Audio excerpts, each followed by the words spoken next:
I've included the link to the video that this one follows in the description. How do we install this box? We have the ground wire here. It is a green wire that comes with the line from the electrical panel. We're going to install an outlet on one of these two lines here.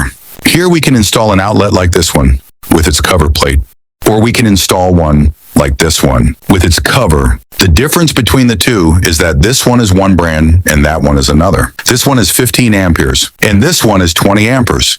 Both use the same cover. If this were a damp location, such as the kitchen, bathroom, outside the house, etc., we were to install this one. To install the outlet, we know there is 120 volts between the black line and the neutral, and 120 volts between the red line and the neutral. We are going to use the black line, and we will always use the green ground wire. We don't have power right now. The tester neither lights up nor makes a sound. Not on this line either. It neither lights up nor makes a sound. During installation, the ground wire must be installed first, followed by the neutral wire, and finally the line wire. And when uninstalling, we do it in reverse order.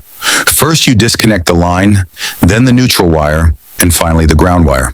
We remove the insulation from the ground wire. We have a green screw, where this ground wire will be installed. We connect the ground wire to the green screw. The neutral wire must be connected to the silver-colored screw on the receptacles, and the line must be connected to the gold-colored screws. We connect the neutral wire to the silver-colored screw on the receptacle. Connect the black wire to the gold-colored screw on the receptacle. Since we won't be using the red line now, we'll put it away inside the box. We install the mud ring before covering the wall. By installing a double mud ring, we could install one outlet here and another one here. We simulate the wall preparation prior to installing the electrical outlet. Once the wall was ready, we installed the electrical outlet. We cover the electrical outlet with its cover plate. This outlet tester consists of 3 lights, one red, one yellow, and the other yellow. If the yellow light in the center lights up when we plug it in, it means there is no ground connection. If the yellow light on the right illuminates, it means there is no connection to the neutral wire. If no lights are on, it means there is no power. If the red light on the left and the yellow light on the right are lit up, it means the line and ground wires are reversed. If the red light on the right and the yellow light in the center are lit, it means that the line wire and the neutral wire are connected the wrong way around. And the 2 yellow ones on the right mean that everything is correct. At the moment, no light is on because the circuit is disconnected. We will go to the panel to connect the power and test it. After turning on the power, we check again and can see that everything is correct because both yellow lights are lit. Now we will check the voltage at the outlet. For this purpose, we will use this other instrument. We turn it on and see that it's at 0. We plug it in, and if it lights up green, it means everything is correct.